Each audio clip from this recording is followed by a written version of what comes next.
Happy birthday Damir. इसकी पुश्त पर sir टिकाए वो हौले से गुनगुनाई। दमीर सुल्तान के चेहरे पर दिल फरेब मुस्कुराहट आई थी। हैप्पी बर्थडे डियर सुल्तान। उसकी पुश्त पर अपने लब रखते हाली ने उसकी पिछली गर्दन को लबों से छुआ और उसकी पुश्त पर सर टिकाया था। तुम्हें मेरी बर्थडे किसने बताई हाले दमीर? उसके हाथ को थामकर उसे आगे लाते इसने सवाल किया था, जबकि एक हाथ हाले की कमर के गिर्द रखा हुआ था। ये भी कोई पूछने वाला सवाल है दमीर साहब? हाले को उसकी अकल पर अफसोस हुआ था। दमीर का हाथ कमर से हटाते वो उसके करीब हुई और उसका हाथ थाम गई। आपके लिए एक सरप्राइज़ और है दमीर। वो बहुत पुरजोश सी थी। अच्छा वाकई? वो क्या है? इसके चेहरे पर छाई खुशी देखते वो मुस्कुराया था। जब हाले उसका हाथ थामते आगे बढ़ी थी, टेरिस के बीच लाकर उसे खड़ा करते वो उससे थोड़ा सा फासले पर हुई थी, मगर हाथ अब भी दमीर के हाथ में था। जब एकदम टेरिस की सारी लाइट्स ऑन हुई थी। चारों तरफ लाइट्स लगाकर टेरिस को सजाया गया था और बिल्कुल बीच में टेबल पर केक रखा था। उसके एतराफ़ में सुर्ख गुलाब बिखरे हुए थे। हाले? दमीर ने बेयकीनी से उसे पुकारा तो इसके चेहरे पर मुस्कुराहट आई थी। बेपनाह खुशी से चहकते वो दमीर के करीब आई तो वो बेइख्तियार इसके गले लगा था। थैंक यू जानम। इसके कंधे पर होंठ रखते वो उसे खुद में सिमटने पर मजबूर कर गया था। केक मैंने खुद बेक किया है अपने हाथों से आपके लिए, उसे काटे ना।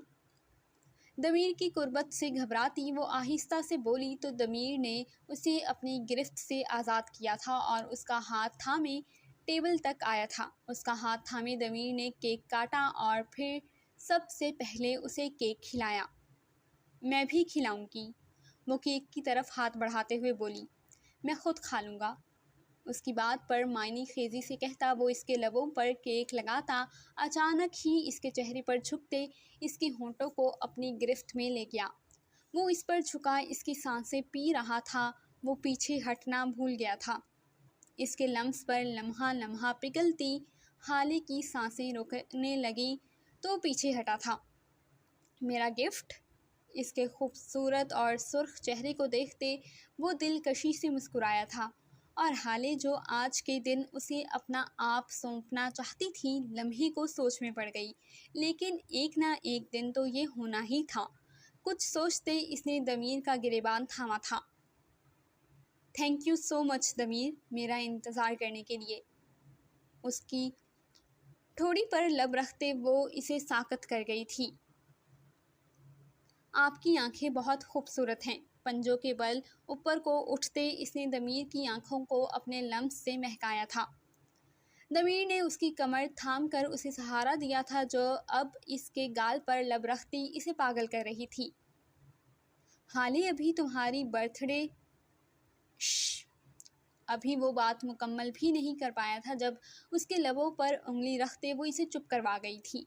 इसकी हरकत पर दमीर की आंखों में सताइशी तासुर उभरा था, जिसे जैसे हाले की ये जुर्रत उसे पसंद आई हो, जो अब उसके दोनों गालों को प्यार करती इसकी नाक पर बोसा देती रुकी थी और दमीर की आंखों में देखा था। बोलती आंखें जो उसका दिल धड़का रही थी। बहुत अचानक ऊपर को उठते इसने अपने लब दमीर के लबों पर रखे थे। उसकी इस हरकत पर वो वाकई मुतासिर हुआ था। धड़कते दिल से वो दमीर से अलग हुई थी, मगर उसकी कमर पर गिरफ्त मजबूत करते दूसरा हाथ हाले के बालों में फंसाते दमीर हाले के चेहरे पर झुकता इसके लबों को अपनी सख्त गिरफ्त में जकड़ता चला गया। रफ्ता रफ्ता उसकी सांसों में अपनी सांसें उंडेलते वो दोनों दीवाने इस खुले आसमान तले खड़े थे। ठंडी ठंडी हवा चलने लगी थी। बूंदाबांदी आहिस्ता आहिस्ता तेज़ बारिश में बदलती उन दोनों को भिगो रही थी। खुले आसमान तले वो हर चीज़ से बेनियाज एक दूसरे में गुम थे। जब दमीर ने उसे यूं ही अपनी बाहों में उठाया था और उसे लिए नीचे बढ़ा था।